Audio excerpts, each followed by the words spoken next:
সাল্লাল্লাহু চমৎকার একটা দোয়া শিখিয়েছেন। আমাদের অনেকে ঋণের বোঝায় জর্জরিত, আছে না নাই? এদিকে কেউ আছেন? থাকলে হাত তোলার দরকার নেই, থাকলে এই দোয়াটা করবেন। এক সাহাবীর নাম আবু উমামা, নামাজের ওয়াক্ত ছাড়া উনি মসজিদে যেয়ে বসে আছে। বিষ্ণু বললেন, কিরে আবু উমামা, নামাজের তো ওয়াক্ত হয় না, মসজিদে কি?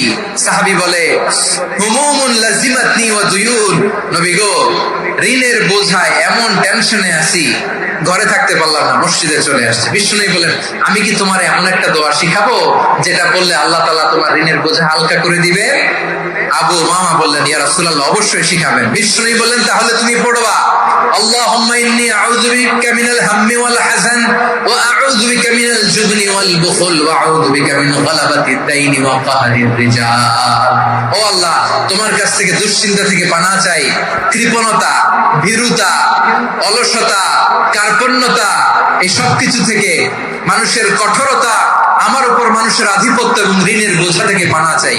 এই দোয়াটা যখন বিষ্ণু শিখাই দিলেন, আবু উমামা বারবার এই দোয়া করেন, আল্লাহুম্মা ইন্নী আউযু বিকা মিনাল হাম্মি ওয়াল হাযান ওয়া আউযু বিকা মিনাল আজজি ওয়াল কাসাল ওয়া আউযু বিকা মিনাল জুবনি ওয়াল বুখল ওয়া আউযু বিকা মিন গালাবাতিদ দাইনি ওয়া কাহরির রিজাল।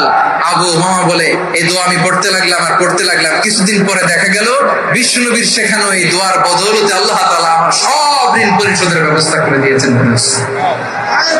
পড়বেন পড়বেন আমার প্রিয় পটুয়াখালীর ভাইয়েরা। বিশ্বনবীর জামাতা সাইয়্যিদিনা আলী রাদিয়াল্লাহু তাআলা আনহুর কাছে এক লোক এসে বলে, হে আলী, ঋণের বোঝায় আমি জর্জরিত, আমার কিছু অর্থ দিয়ে সাহায্য করো। সাইয়্যিদিনা আলী রাদিয়াল্লাহু তাআলা আনহু বললেন, আমি কি তোমার এমন একটা দোয়া শিখাবো যেটা বিশ্বনবী আমাদের শিখিয়েছেন? এই দোয়া যদি তুমি পড়ো, লাউ কানা আলাইকা মিসলু জাবালিন কাবীরিন দাইনান আব্দুল্লাহু আনকা, পাহাড় পরিমাণ যদি ঋণের বোঝা হয়, আল্লাহ এটা পরিশোধের ব্যবস্থা করে দিবেন। ছোট্ট একটা দোয়া বিশ্বনবী শিখালেন, বললেন, তুমি পড়বা, আল্লাহুম্মা কফিনি বিহালালিকা আন হারামিকা ওয়া আগনিনি বিফাদলিকা আম্মান সিওয়া। বুঝতে আছে? হ্যাঁ আছে।